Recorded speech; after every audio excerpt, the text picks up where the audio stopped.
चलो बच्चों, let's read the question. The question says a heavy kite is pulled by a constant force F along a horizontal track with the help of a rope that passes over a fixed pulley, as shown in figure. Assume the tension in the rope and frictional forces on the kite remain constant, and consider motion of the kite until it reaches vertically below the pulley. As the kite moves to the right, its acceleration. Options are: option A decreases, option B increases, option C remains constant and option D is zero. ठीक है, पहले देखते हैं यहाँ पे की concept कौन सा यूज होगा हमारा। यहाँ पे जो की कंसेप्ट यूज होगा,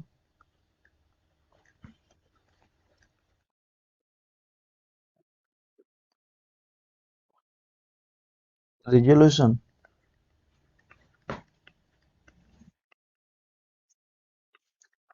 ऑफ फोर्सेस, ये पहला की कंसेप्ट यूज होगा यहाँ पे। सेकेंड जो की कंसेप्ट यूज होगा, डिपेंडेंसी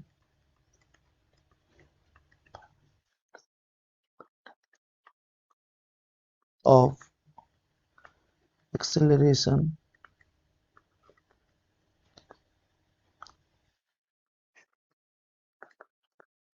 ऑन थीटा। इसके बाद हम देखते हैं यहाँ पे कौन कौन सा फोर्स लगेंगे। ठीक, तो ये एक ही स्ट्रिंग है, ठीक है, तो यहाँ पे भी एब लगेगा। तो हम क्या करेंगे, ये एब लिख देंगे। लेकिन ये जो हमारा एफ है सीधा तो नहीं है, कुछ एंगल में हॉरिजॉन्टल से, तो इसको मैं थीटा ही मान लेता हूँ। ठीक है, ये एंगल थीटा है। तो अभी इसको रिजल्व करेंगे तो ऊपर की तरफ क्या लगेगा हमारा, एफ साइन थीटा। ठीक, और इस तरफ क्या लगेगा, एफ कॉस थीटा। बोला है फ्रिक्शनल फोर्स हालांकि कांस्टेंट है, लेकिन लगा तो है ना फ्रिक्शनल फोर्स, तो इसका ऑपोजिट डायरेक्शन में लगेगा एफ फ्रिक्शनल फोर्स। नीचे का तरफ लगेगा एम जी, ग्राउंड इसको दे देगा नॉर्मल। ठीक है, तो अगर हम इसको फ्री बॉडी डायग्राम में दिखाते हैं तो कैसे दिखाएंगे, जो सिचुएशन है, यहाँ पे लग गया हमारा फ्रिक्शनल फोर्स, नीचे लगा एम जी, ग्राउंड के कारण ऊपर लग गया एन, यहाँ लगा F sine theta vertical direction में, हॉरिजॉन्टल डायरेक्शन में हमको मिल गया एफ कोस थीटा। बस इतना ही फोर्स लगेगा हियर।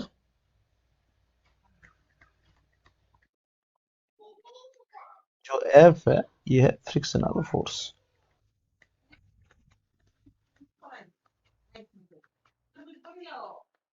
ठीक है, तो देखो ये जो टेंशन है यही फोर्स प्रोवाइड कर रहा है, तो एफ इक्वल टू टी भी लिख सकते हैं। ठीक है, अब क्या करेंगे हम, अब हमारा काम क्या है इस जगह, तो देखो F cos theta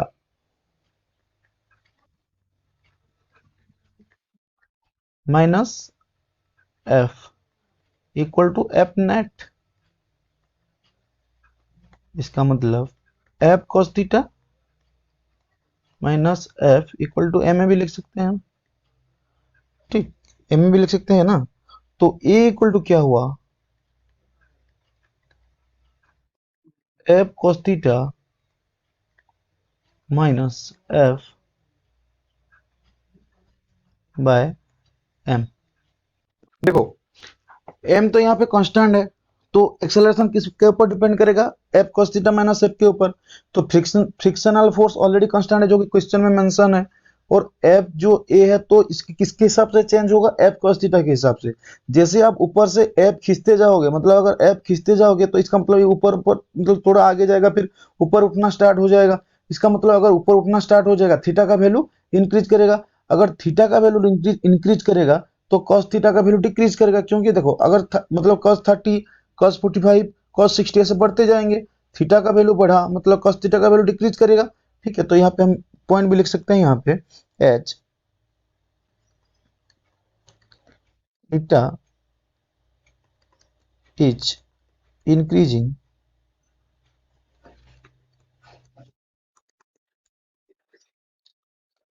then cos theta is decreasing. इसका मतलब हमारा जो वैल्यू था F cos theta minus F, ये भी डिक्रीज करेगा, ऑल्सो डिक्रीजेस। तो एक्सेलरेशन क्या होगा, डिक्रीज ही करेगा।